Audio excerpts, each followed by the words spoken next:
This is the story of the night journey and ascension of the Prophet Muhammad sallallahu alayhi wasallam, al-Isra wal-Mi'raj.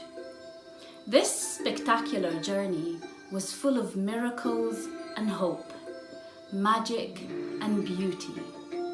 Are you ready to follow the Prophet Muhammad sallallahu alayhi wasallam on this miraculous journey? The story begins in Mecca in the year 620 CE, 18 months before Hijrah.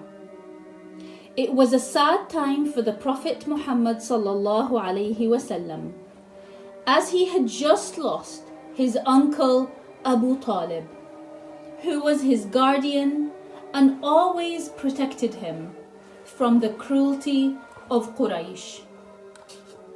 A month later, the Prophet's wife, Khadija, passed away. She was the first Muslim, the woman who stood by his side, supported and comforted him.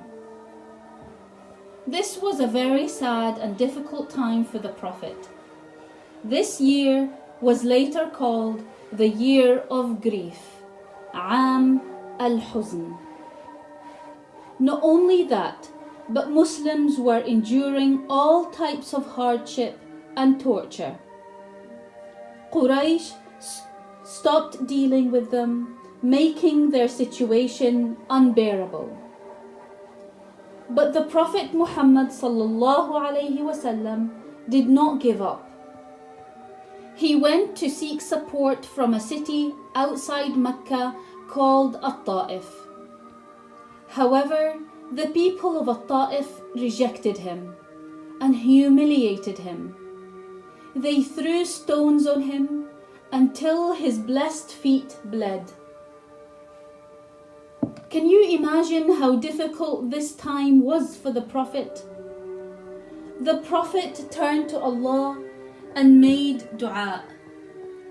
To you, my Lord, I complain of my weakness, lack of support, and the humiliation I am made to receive.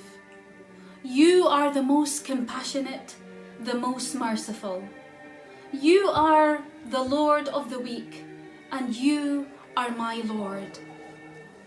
This dua was so powerful that Allah sent down the angel of mountains and asked the Prophet if he so wished, he would bury the city between two mountains. Although the Prophet suffered so much, he did not want the people of At-Ta'if to be destroyed. Maybe one day they will believe in Allah.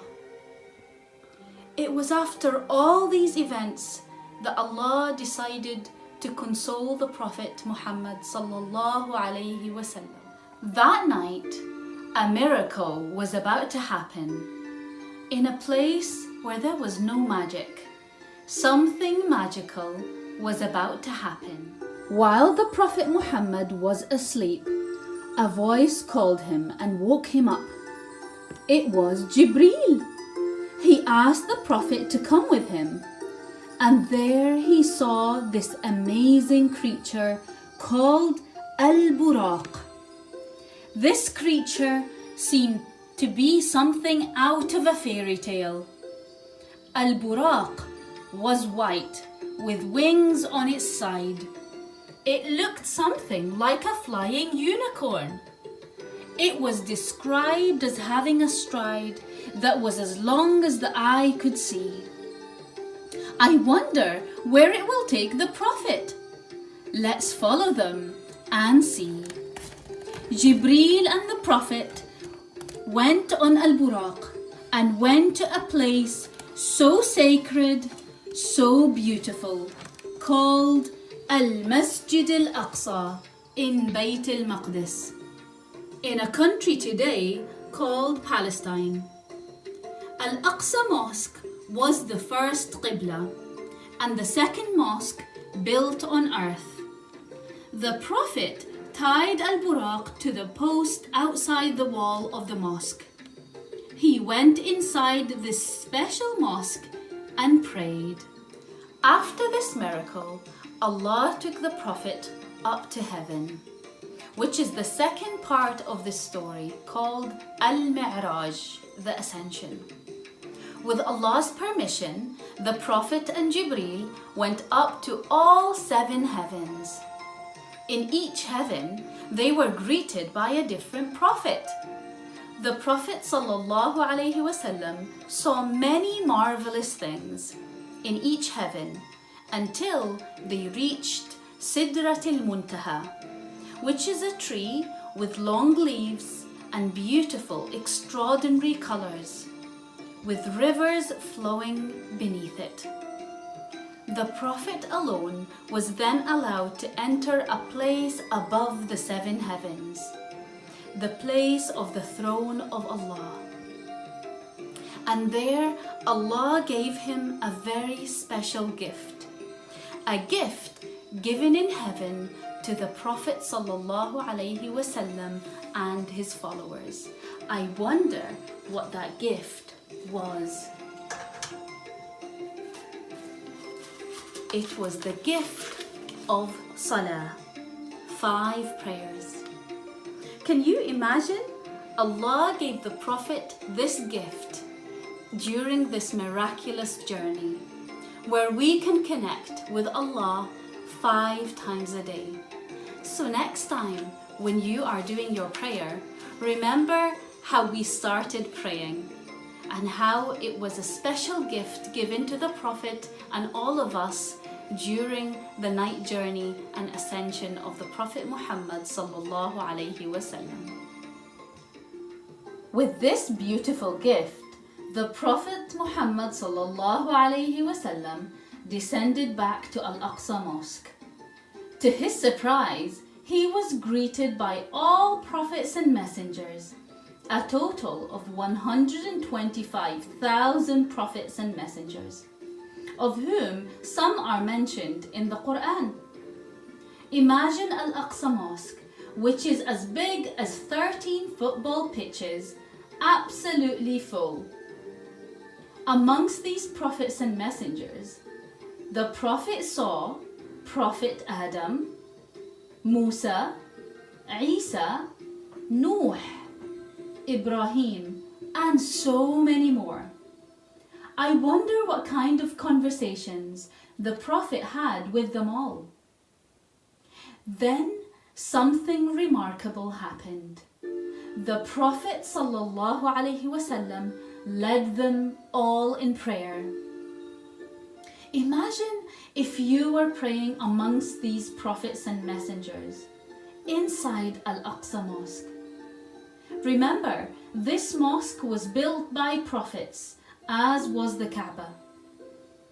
During this miraculous night, an ayah was revealed on the Prophet Muhammad sallallahu alaihi wasallam. Ayah 45 in Surah Al-Zukhruf was revealed in Bayt al-Maqdis, making Al-Aqsa Mosque even more unique. The story comes to an end as the Prophet returned back to Mecca. Look at how during the most tragic time of the Prophet's life, Allah took him out of this world. Al-Aqsa Mosque was the center to his earthly and heavenly journey. After this blessed journey, the Prophet and his companions would start praying 5 times a day towards Al-Aqsa Mosque, as that was the Qibla then. Bearing in mind that the Prophet ﷺ used to pray 2 prayers towards Al-Aqsa Mosque before the night journey and ascension. Al-Aqsa Mosque is a very special and important mosque. For the Prophet, the night journey and ascension was a turning point not only for him, but for the entire Ummah. This journey gave him great comfort and the strength to go on. It was the start of making this religion a global one, and the plan to liberate Bayt al-Maqdis was put into action. Muslims all over the world celebrate the night journey and ascension on the 27th of Rajab every year. Now I'm going to leave you with a thought.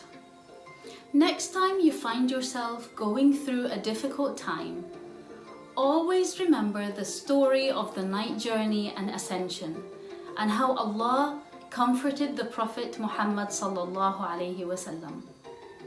Allah will always be there for you and will always comfort you.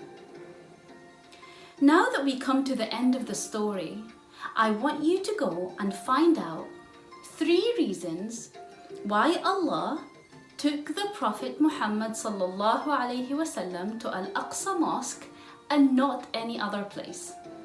I hope you find your answers. Assalamu alaikum wa rahmatullahi wa barakatuh.